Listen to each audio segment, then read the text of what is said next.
Andy Farrell is the man who has to answer all of those questions and ultimately make those decisions. Let's hear what he has to say. He's with Claire. You wanted a response and a reaction from your players, so are you happy with what you got? Well, we got a reaction at half-time, so that was a bit better. Do you know what? We can talk about the errors or whatever, but they were gone by half-time, and you can be short of confidence when things aren't flowing your way. And I thought we regathered ourselves pretty well in the second half, even though there was still a few errors there.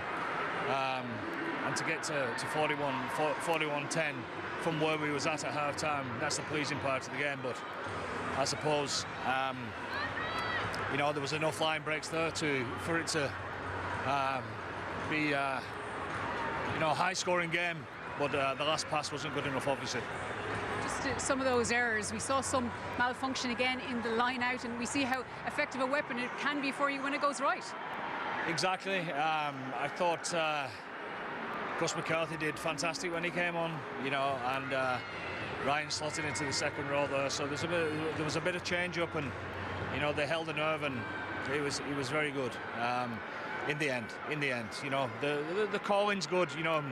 There's a few errors there, people missing calls, etc. We'll get it sorted.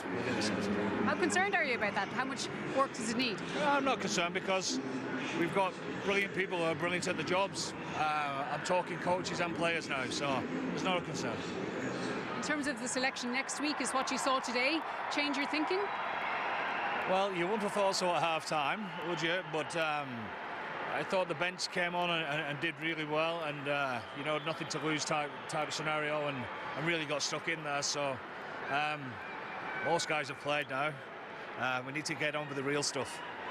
You saw Jamie Osborne, maybe the only injury concern is he was touching his arm. Yeah, it doesn't look good at this moment in time. He felt like it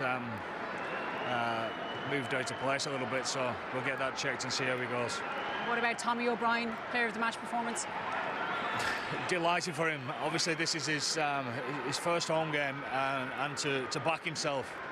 He wasn't error-free, but he was in it. He had proper intention in his play. He had fight. So delighted with how he went, and delighted for Paddy McCarthy as well. That's his second test now, and came on and made a difference. And what a story for Tom Farrell. And next week you get to renew acquaintance with your Lions opponents, Australia's again.